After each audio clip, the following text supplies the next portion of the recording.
kasi yun? Ang aga-aga naman ng bisita na yun. Eh, Ma'am Maylin, hindi po sinabi nung guard kasi. O sige na, salubungin mo na doon. Baka nandun na eh. Sige po. Baka si Charles yun. Hay nako, malamang magsusorry yun sa akin kasi nasigawan niya ako. Ma'am Maylin, andito na po siya. Charles?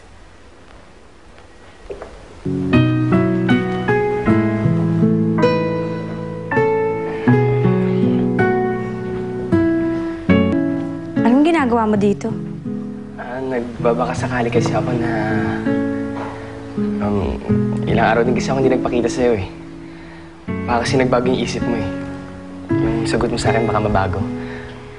Jepoy, tropa lang talaga yung tingin ko sa'yo, kaya huwag mo na akong kinukulit, pwede? Sige, kung yun lang talaga yung tingin mo sa akin eh. Hindi na kita pipiliting mahalin ako kung hindi mo talaga kaya. Pero sana hayaan mo kung mahalin ka. Bahala ka nga. Sana wala mabago ha. Sana para pa rin tayong dati. Tapos ka na ba? Kasi meron pa kasi akong hinihintay na bisita eh. Kaya okay lang kung next time ka na lang ulit bumalik.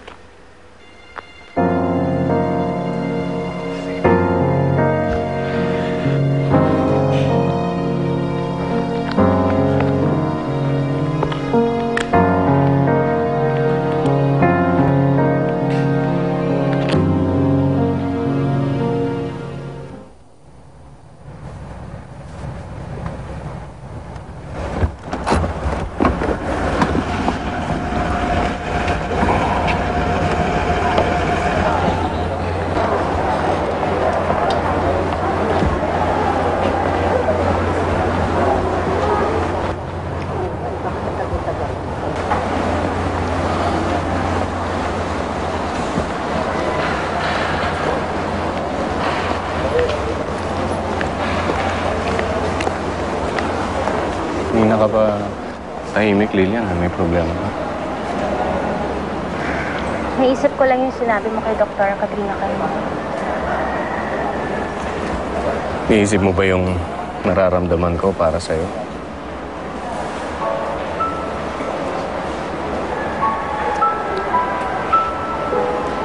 Ikaw, Lilian.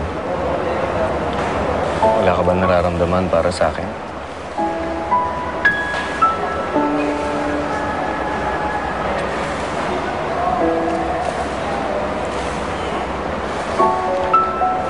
Alam mo, hindi rin naman kita masisisi kung wala na eh. Dahil dun sa mga pangyayari ng mga nakaraan na nasaktan kita. Sa mga pagkakataong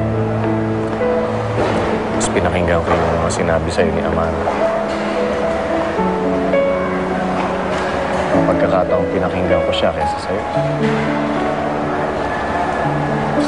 Yung mga pagkakataong mas inuna ko pa yung negosyo ko kaysa sa pamilya.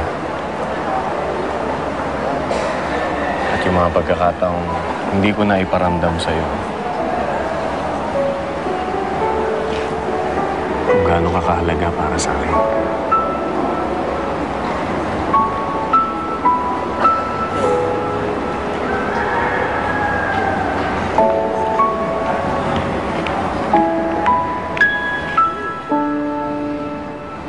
Gusto kong malaman mo, Lilian, mula pa noon hanggang ngayon, ay mahal na mahal pa rin kita.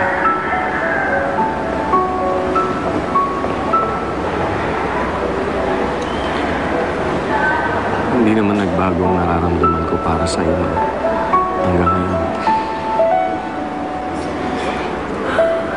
Lilian,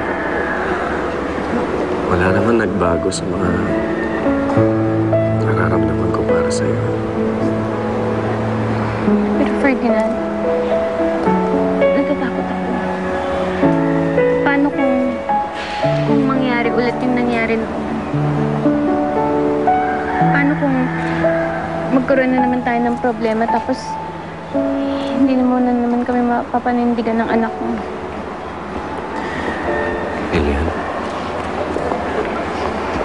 pinapangako ko sa'yo,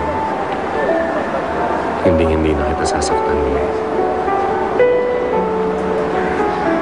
Natakot pa rin ako. Takot ako isaktan, Ferdinand. Lilian,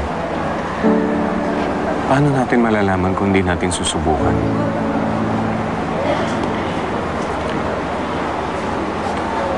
Basta ang pinapangako ko sa'yo,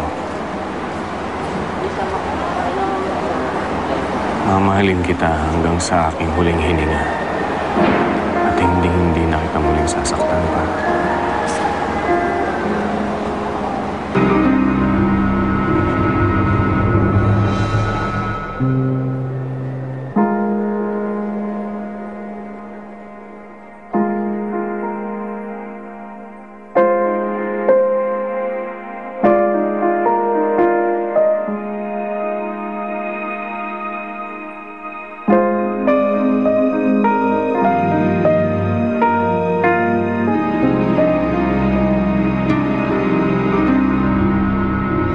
Kung ako yun, siguro iinit rin naman yung ulo ko kay Catherine, di ba?